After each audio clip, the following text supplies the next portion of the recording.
it's really great to be here with you all today. And thank you all for coming.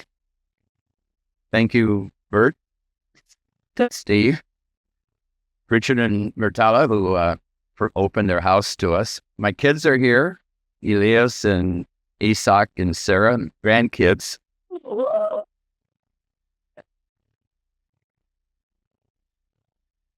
And it's really great to be with people with whom I have worked, and maybe some of you I've even sued. If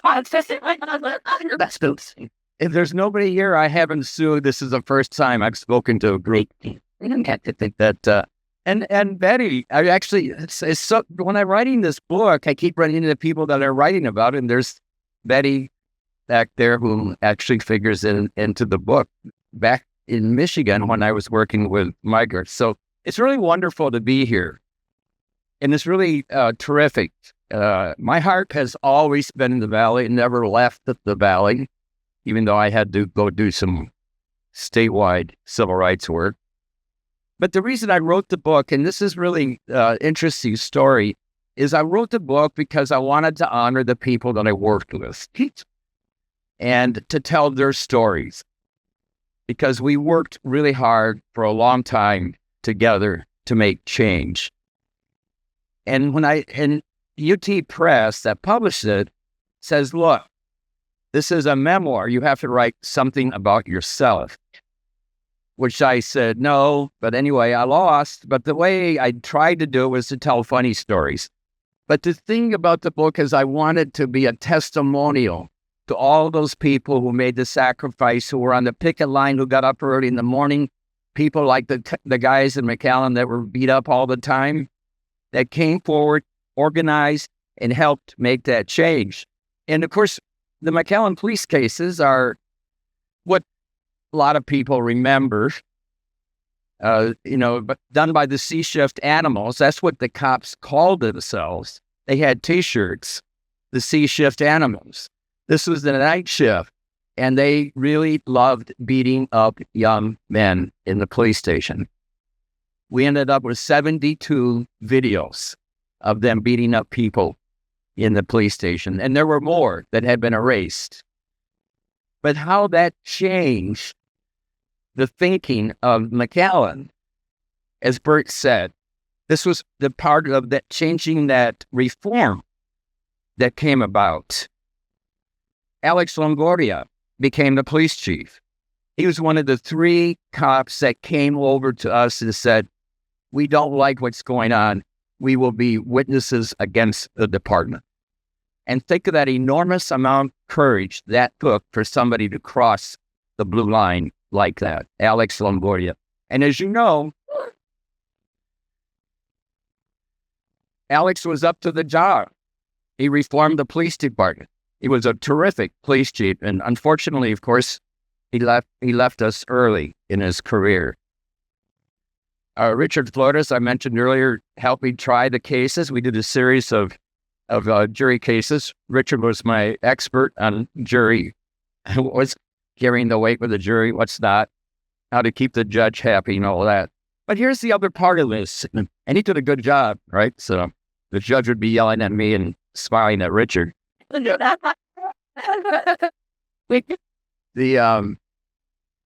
part of this is Otho Brand. Because the police department represented Otho Brand and the Anglo establishment. Yeah. So breaking the police department's way of doing business, of beating up people, was a way of changing the regime of Otho Brand. And that eventually happened, as you all know. Otho Brand, was a real racist, a bully. He sued everybody he didn't agree with. Does this sound familiar? But he legitimized that. He tried to legitimize that. He sued Hector Uribe when he was senator because Hector voted against him becoming the head of DPS. The prison system. Can you imagine Otho Brand in charge of the prison system? And so Hector voted against him, and so then he sued the Brownsville Herald because they reported that Hector voted against him. Just bullying Otho Brand. He would send on election day, he would send all of his workers as far as possible from the polling places so they wouldn't be back in time to vote. Then he would, right? But all of this was because of the people who came forward. The people came forward and said, enough. We need to change McAllen. We need to change the police. We need to keep Otho Brand from selling the city hospital. Remember when he tried to do that? Tried to sell the city hospital? Yeah. That was organizing. And I think that is what is so important to keep in mind. I remember Otho Brand once, when he was mayor, the people from Colonia Balboa showed up complaining about the lack of services. And Otho Brand, on the spot, Colonia Balboa is represented. All right, hey. Oh, Sadanya. Hey, awesome. Otho Brand, on the spot, passed an ordinance that nobody from then on could ever speak if they were from Colonia Balboa. So that's literally unconstitutional. We were in court the next day. But that is the mentality of the people who governed McAllen. And these commissioners that are in power now, I'll bet you, and some of them would have been beaten up at the police station had we not make the changes to bring about the sea change in McAllen. But I want to talk about, if I only had one thing I could have done on earth in my life, it would have been the farm worker cases. And the three that were so important. One was to get workers' comp for farm workers that are injured. The other one was unemployment comp if you're laid off. And the third one is the right to know about pesticides in the workplace. Think about this. People who got hurt had nobody to pay medical bills. And if you were disabled, you had nobody to pay your income, put food on your table. Farm work is the most dangerous occupation in Texas and in the country. Right. Second only, and sometimes it switches, it's construction. The two most dangerous occupations. So you can talk about what the construction workers look like, and you can talk about what farm workers look like, and you can understand the discrimination.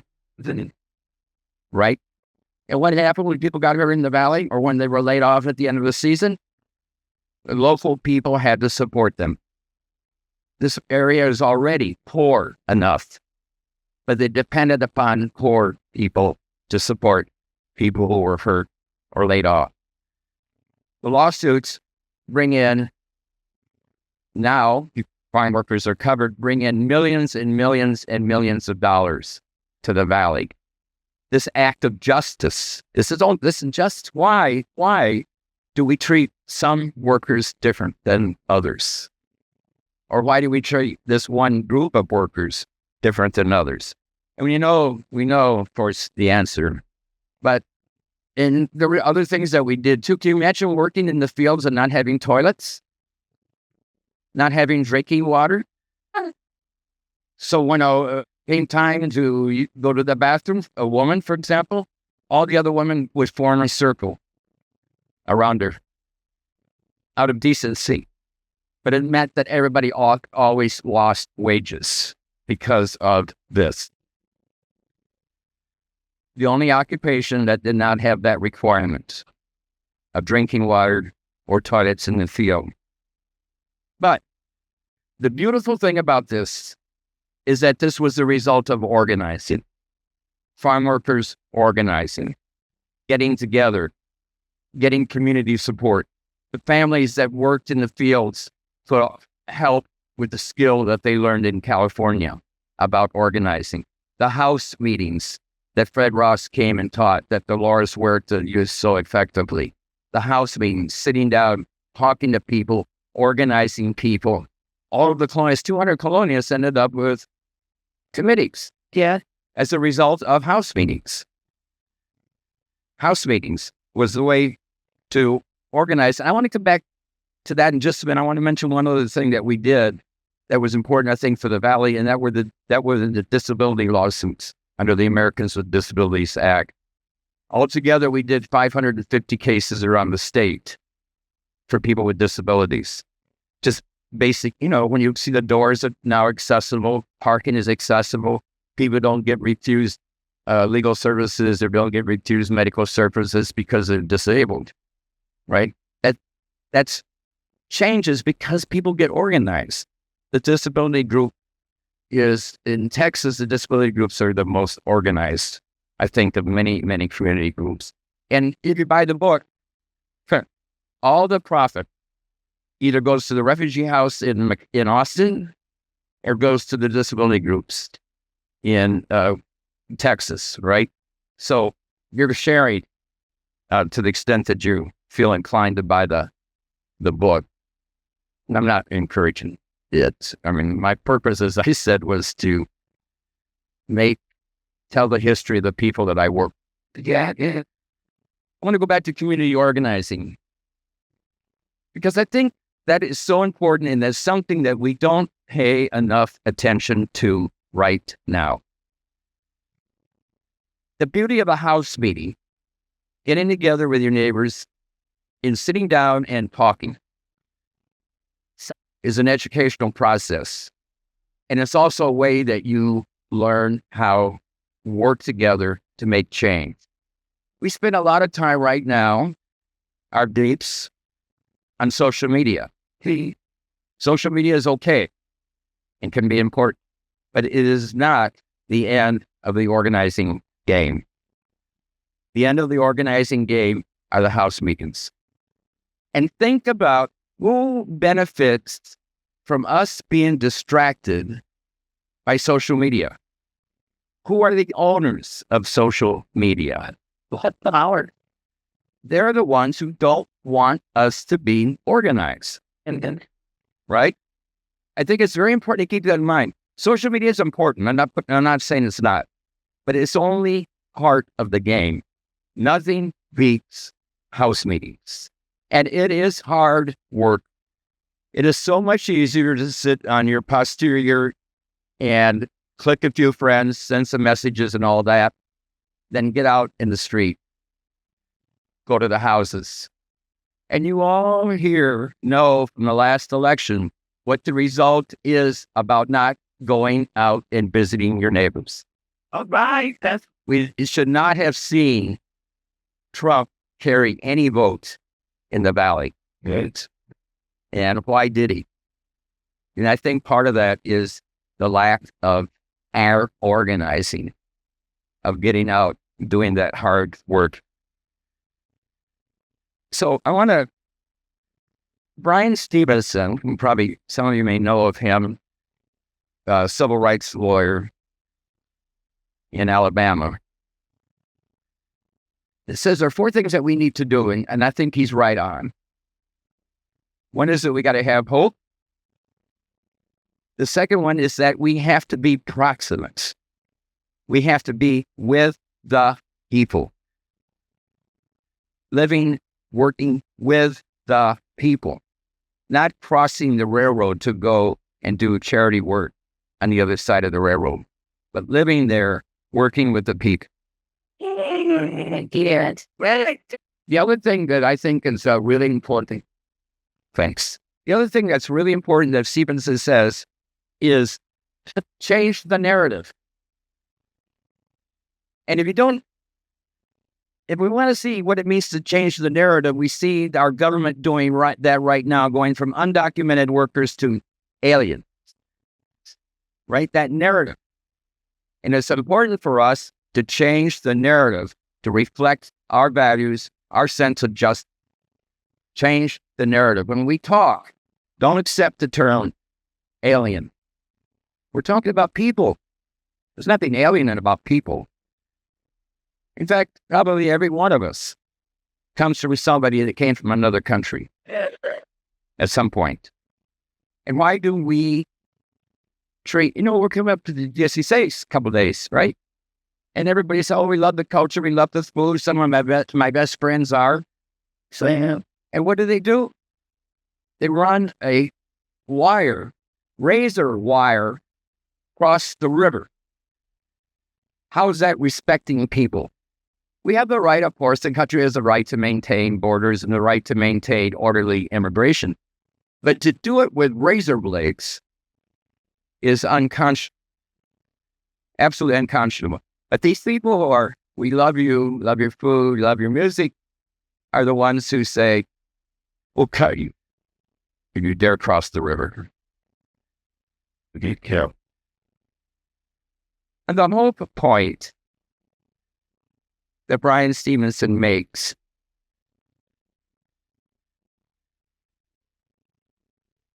we have to respect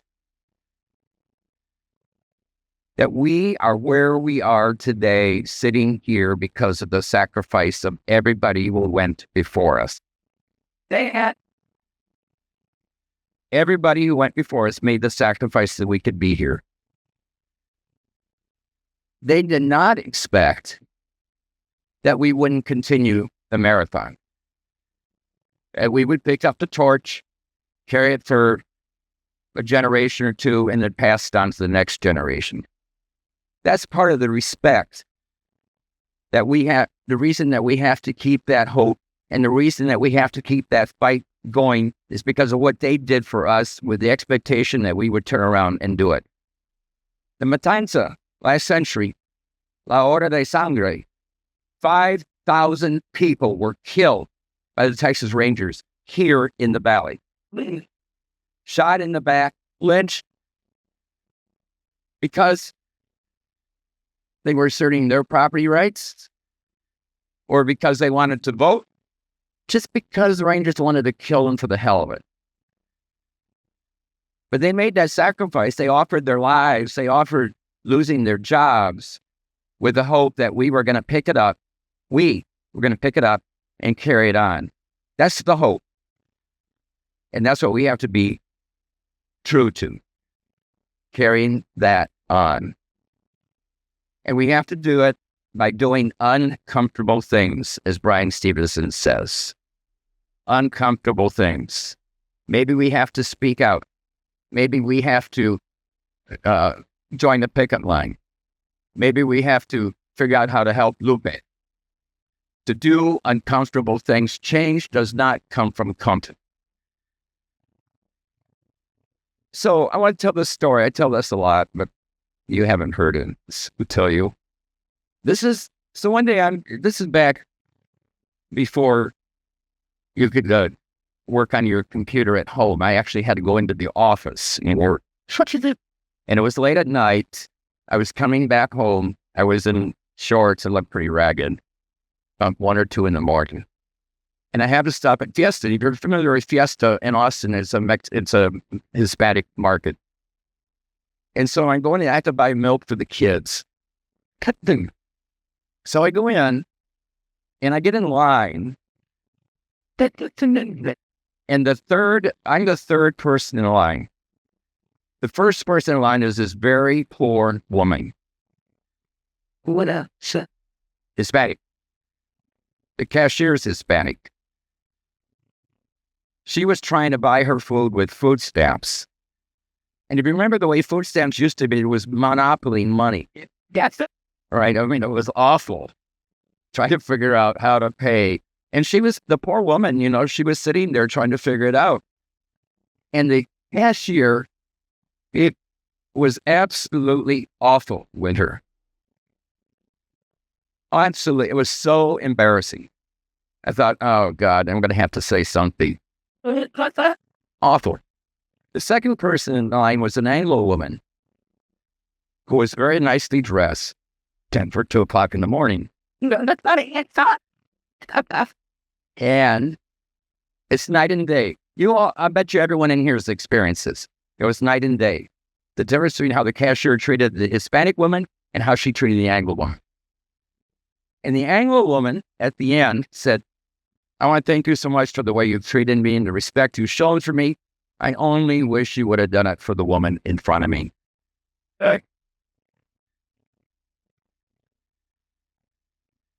That's what we need to do. We need to do that. The uncomfortable things that recognize the dignity of people and to support them and to carry on that merit. So Eleanor Roosevelt, somebody has my briefcase. I didn't recognize my sister Connie from Indiana. So we're actually from Michigan, but we end up scattered around the country. Thanks. So I brought this quote from Eleanor Roosevelt because I think it's really, really important to tell us what our work is and how all politics, all human rights are local. All human rights are local. We are the tail that wagged the dog, the Supreme Court. Right? The court responds to what's going on to the people. Eleanor Roosevelt said, where, after all, do universal human rights begin? In small places, close to home. So close and so small, they cannot be seen on any maps of the world. Such are the places where every man, woman, and child seeks equal justice, equal opportunity, equal dignity, without discrimination. And unless those rights have meaning there, they have little meaning anywhere. So when I was thinking about this, sometimes we think that Rosa Parks or Martin Luther King or Cesar Chavez all kind of descend from heaven and are among us. Yeah, you didn't. It was other people that pushed them, that helped them. Fred Ross has a great story about how he met Caesar. So Cesar was in the Navy, comes home from school. I'm from the Navy after the war. East LA does what everybody in East LA does on Saturday. Tinker with the car, drink beer. That's right. Cesar Fred Ross, a community organizer who saw Linsky, every Saturday would go by and say, Cesar, you can do better than this. And one day Cesar said, like what? Right? And the rest is history. I can guarantee you that's what happened to Rosa Parks. I can guarantee you that's what happened to Martin Luther King. Everything that we do, not all of us are cut out to do fantastic, great things, but every one of us is called out to do small things with love, to bring that next generation about. And that was a point that Mother Teresa made all the time, and her life represents that. So I want to wrap up, as I always do, with a quote from Bobby Kennedy, the good Bobby Kennedy.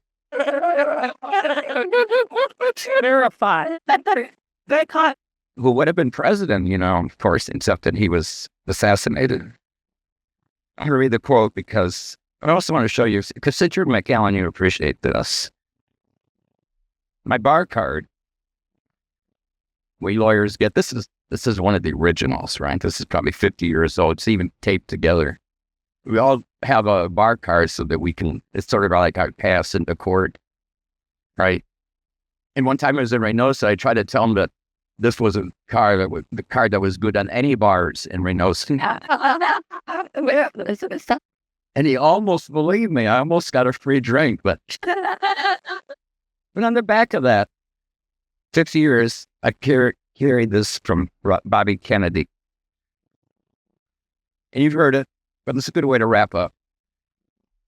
Every time a person, and this means you, stands up for an ideal or acts to improve the lot of others or strikes out against injustice, that person sends forth a tiny ripple of hope. and crossing each other from a million different centers of energy and daring, those ripples build a tsunami, which can sweep down the mightiest walls of oppression and resist. That is true. We have to believe that. We have to do our work. And he wraps up. So Kennedy, actually, let me tell you a little bit of background about this speech. This was during the days of apartheid in South Africa. And, when you started running for president, you always have to go to Europe and do your foreign policy cred, that kind of stuff. He went to South Africa, and this was the days of apartheid. So he had to choose, do I speak to a black university? Do I speak to a white university in Durban? He picked a white university because he said, you folks are the ones that hold the power. You have to give it up. The greatest danger in our time is timidity. Few are willing to brave the disapproval of their fellows, the censure of their colleagues, the wrath of their society. Just translate that into what's going on in our lives today. Moral courage is a rarer commodity than bravery in battle or great intelligence. Yet, moral courage is the one essential, vital quality of those who seek to change a world that yields most painfully to change. Those with the moral courage, you with the moral courage to enter the moral conflict, will find themselves with companions in every corner of the globe. It's always been an honor for me to be here in McAllen with people, moral courage, in your part of the globe. Thank you.